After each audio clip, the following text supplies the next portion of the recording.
Shalini TV நேயர்களுக்கு வணக்கம். ஆனி மாதம் ரிஷபராசி பலன்களை பார்ப்போம். வைகாசி மாதம் ரிஷபராசியில் சூரியன் இருந்தாருங்க. நம்ம மேலேயே சூரியன் உட்காந்து நம்மளை படாத பாடுபட்டுறாரு. இந்த வைகாசி மாதத்தில் ஏற்கனவே குரு அங்கே இருக்கிறாரு. ரிஷபராசிக்கு குரு வந்தால் பொருள் அழிவு, தங்கம் சேதம், பொன் பொருள் எல்லாமே நமக்கு கையை விட்டு போகும். ஏன்னா ஜென்ம குருங்கிறது பொருள் அழிவுங்க.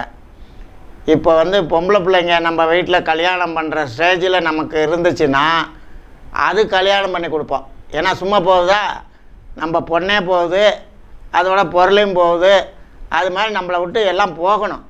அப்போ ரிஷபராசிக்காரவங்க யாராவது இருக்கிறாங்க, அவங்களுக்கு பொண்ணு கல்யாணம் ஆகலைன்னு நினைக்கிறவங்களுக்கெல்லாம் இப்போ கல்யாணம் செட்டாகி பொண்ணை தாரவார்த்து கொடுக்கக்கூடிய அமைப்பு இந்த குரு கொடுத்துருவார். இப்போ இந்த 2ல் சூரியன் இந்த மாதத்தில் ஆனி மாதம் 2ல் வந்துருச்சு. போன மாதம் இருந்த மண்டை இடியெல்லாம் சேர்த்து வச்சு குடும்பத்தில் இப்போ கொஞ்சம் சூடாக பேச்சு வருங்க. எச்சரிக்கையாக இருந்துக்கங்க. ஏன்னா ரிஷபராசிக்கு 2ல் சூரியன் இருந்தாலும் அங்கே அந்த வீட்டுக்குடைய புதன் ஆட்சியாக இருக்கிறார். 2வது ராசி அதிபதி சுக்கிரன் போய் 2ல் இருக்கிறார். அப்போ அது நமக்கு நன்மை தாங்க. ஏன்னா ராசி அதிபதியும் தனாதிபதியும் குடும்பாதிபதியும் ஆட்சி பெற்றதனோட சேர்ந்து நமக்கு சுக்கிரனும் அங்கே இருக்கிறாரு, சூரியனும் இருக்கிறாரு, புதனும் இருக்கிறாரு. சுக்கிரன் 3 கிரகம் வாக்குஸ்தானத்தில், தனஸ்தானத்தில், குடும்பஸ்தானத்தில் இருக்கிறதுனால 26/6க்குள்ள நமக்கு சிறப்பான பலன்கள் ஏற்படுங்க. இருந்தாலும் பாருங்கள், சூரியன் ஒரு கிரகத்தில் எந்த கிரகம் ஆட்சியோ உச்சமோ இருந்தால் 4 கிரகம் இருந்தாலும் 3 கிரகம் இருந்தாலும் அந்த வீட்டுக்கு சூரியன் எல்லாரும் அந்த உச்சம் பெற்ற கிரகத்துக்கும் ஆட்சி பெற்ற கிரகத்துக்கு தான் அதை ஒட்டி தான் பலன் செய்வாங்க.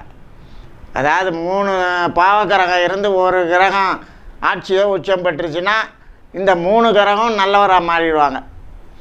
ஆட்சி பெற்றவர் அங்கே இருக்கிறார்ல, அந்த மாதிரி புதன் ஆட்சி பெற்றதுனால தனஸ்தானத்தில், குடும்பஸ்தானத்தில், வாக்குஸ்தானத்தில் ஆட்சி பெற்றிருக்கிறாரு. ஆகையினால ரிஷபராசிக்கு போன மாதத்தை விட இந்த மாதம் நல்ல மாதம்தான். ஜூன் 24 வரைக்கும் வெற்றி தான் நமக்கு. அடுத்தபடியாக பாருங்கள், ராசி அதிபதி சுக்கிரன் 2ல் இருந்து சூரியன் புதன் சுக்கிரன் 2ல் ராசிக்கு 2ல் இருந்து பேச்சு, குடும்பம், பணம் இந்த வகையில் நன்மை செய்ய போகுதுங்க. அதாவது 7/7/2024 வரையிலும் நமக்கு நல்ல பவர் இருக்குங்க.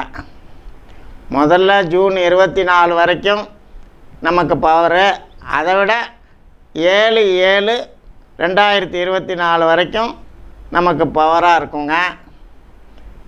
இந்த ராசியில் இருக்கிற குரு நமக்கு கொஞ்சம் பொருள் அழிவு தான் செய்வார். ஏதாவது நிறைய சுப காரியம் சுப செலவில் செய்வார். 12ல் வேறு செவ்வாய் இருக்கிறாரு. மனை, வீடு, வாசல், கட்டிடம் இந்த மாதிரி செலவுகளை கொடுத்துக்கிட்டே இருப்பார். ஏன்னா நமக்கு செலவாயிட்டம் தானுங்களே ஜென்ம குருங்கிறது. அடுத்தபடியாக பாருங்கள், 5ஆம் இடத்தை குரு பார்க்குறார், 7ஆம் இடத்தை பார்க்குறார், இப்போ நமக்கு 7, 8, 9ஆம் இடத்தை பார்க்குறார் குரு. புகழ், கௌரவம், அந்தஸ்து இதெல்லாம் சிறப்பாக இருக்குங்க ரிஷபராசிக்கு.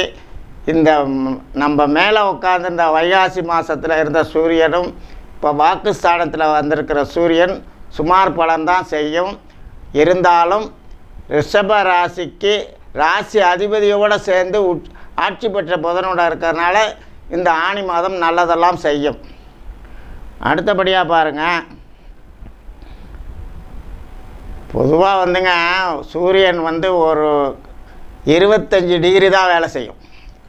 அடுத்த 5 டிகிரி அடுத்த கட்டத்தோட பவருக்கு போயிடும். அப்படி பார்க்கும்போது ஒவ்வொரு தமிழ் மாதமும் 25 நாளைக்கு தான் நமக்கு அந்த கூடுதலாக இருந்தாலும் சரி குறைவாக இருந்தாலும் பாசிட்டிவ் நெகட்டிவாக இருந்தாலும் இந்த 25 நாள் தான் செய்யும். அப்போ இது இந்த ரிஷபராசிக்கு மிதுன ராசியில் வந்த சூரியன் பாசிட்டிவ் தான். இது 25 நாள் வரைக்கும் நமக்கு சிரமங்கள் கொடுக்காது. அடுத்தது ஆடி மாதம் வந்தால் கேட்கவே வேணாம்.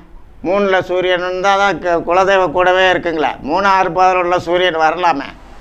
இதில் ரிஷபராசிக்கு 11ல் ராகு இருந்து நமக்கு நல்ல பலனை செஞ்சுக்கிட்டே வர்றார். 10லேயும் சனி ஆட்சி பெற்றிருக்கிறார். ரிஷபராசிக்கு யோகந்தாங்க. அதாவது எல்லா கிரகமும் வலுவாக இருக்குது. சனி ஆட்சி பெற்றிருக்கிறார், செவ்வாய் ஆட்சி பெற்றிருக்கிறார், 11ல் ராகு இருக்கிறார், 2ல் புதன் போய் ஆட்சி பெற்றிருக்கிறார். எல்லா வகையிலும் நன்மையை தான் செய்கிறார். 5ல் பாவக்கிரகம் இருந்தாலும் குரு பார்த்துருக்கிறார். அதனால் என்ன இருந்தாலும் ஜென்ம குரு பொருள் கொஞ்சம் செலவாகிட்டே தான் இருக்கும். நமக்கு வந்து கையில் வாங்கினேன் பையில் போடலேங்கிற மாதிரி இந்த வருடம் முழுவதும் ஜென்ம குரு இருக்கிறாரு. அதனால் கொஞ்சம் ஓவராக செலவு வருங்க. நல்ல செலவாக வரும். தைரியமாக இருக்கலாம். அடுத்தபடியாக தினசரி பலன்களை பார்ப்போம்.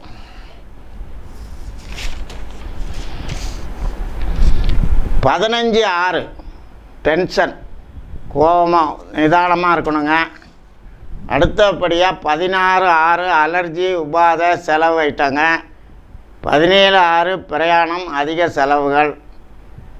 18 6 வரவு மகிழ்ச்சி. 19 6 பொருள் இழப்பு. 20 6 டென்ஷன் வருங்க. மௌனம் கைப்பிடிங்க. தெய்வ சிந்தனையோடு இருங்க. நிதானமாக நடந்துக்கோங்க.